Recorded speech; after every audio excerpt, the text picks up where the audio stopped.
ছেলে মেয়ে যে কেউ এভাবে ডায়েট করতে পারবে। আসসালামু আলাইকুম, সুমনি বলছি সুমনিস ব্লগ পেজ থেকে। আশা করি সবাই ভালো আছেন, আমরা আলহামদুলিল্লাহ ভালো আছি। চলে এলাম আরও একটি নতুন ব্লগ নিয়ে। আজকের ব্লগটা একেবারেই ডিফারেন্ট, একেবারেই অন্যরকম, যা কখনো করিনি সেটা নিয়ে আজকে চলে এলাম। শরীর স্বাস্থ্য নিয়ে আমার অনেক দিন ভাবা হয় না, তো ভাবলাম শুরু করে দেই।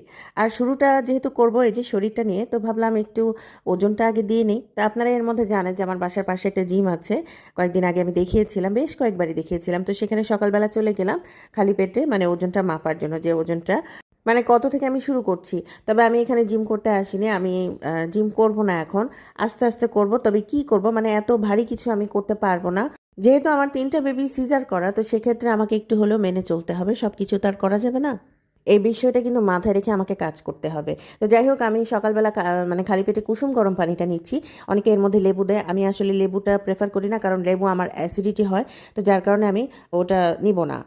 তো কখন নিব সেটা আমি পরে দেখাবো। আর ওটা মানে কুসুম গরম পানিটা খাওয়ার পর আধা ঘন্টা পর আমি চলে এলাম সকালে ব্রেকফাস্টে।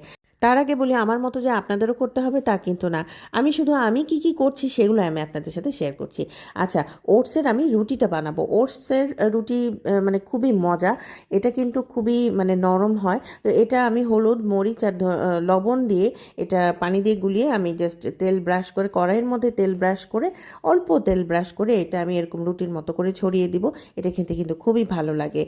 আর এটা চাইলে কিন্তু লাল আটা দিয়েও করা যায়, যেটা আমাদের বাসায় থাকে।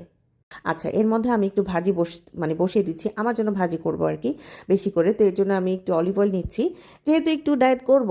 তো সেক্ষেত্রে একটু অলিভ অয়েলটা ইউজ করে, যেহেতু বাসায় আছে। তো এর মধ্যে পেঁয়াজ কাঁচামরিচ দিয়েছি, আর সবজি হিসেবে আমি নিয়েছি এখানে পাতাকপি আর ফুলকপি। এখানে আলু কিন্তু একেবারেই নেওয়া যাবে না।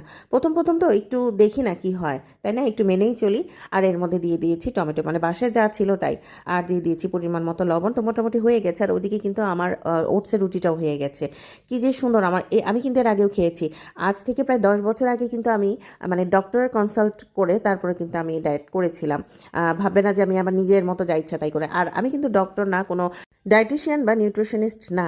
আমি বলেছিলাম যে 10 বছর আগে আমি কনসাল্ট করে তারপরে আমি কিন্তু এই খাবারগুলো মানে ঠিক করেছিলাম যে আমি এগুলো খাবো। তো তখন কিন্তু আমার অনেক মানে আমার জন্য অনেক ভালো হয়েছিল এবং আমি বেশ ভালো ফল পেয়েছিলাম। কিন্তু আমার অনেক বেশ কয়েকদিন যাওয়ার পর, তারপর ছোট বেবিটা হওয়ার পর আমার অনেক মানে ওজনটা বেড়ে গিয়েছে। আর আমি কিন্তু না খেয়ে ওজন কমাবো না, আমি কিন্তু খেয়েই ওজন কমাবো। কারণ না খেয়ে থাকলে কিন্তু শরীর অসুস্থ হয়ে যাবে। তো এর মধ্যে আমার সকালের নাস্তাটা শেষ করলাম। আর এর মধ্যে আপনাদের ভাই বাজার এনেছে, সেগুলো আমি গুছিয়েছি, রান্নাবান্না টুকটাক করেছি।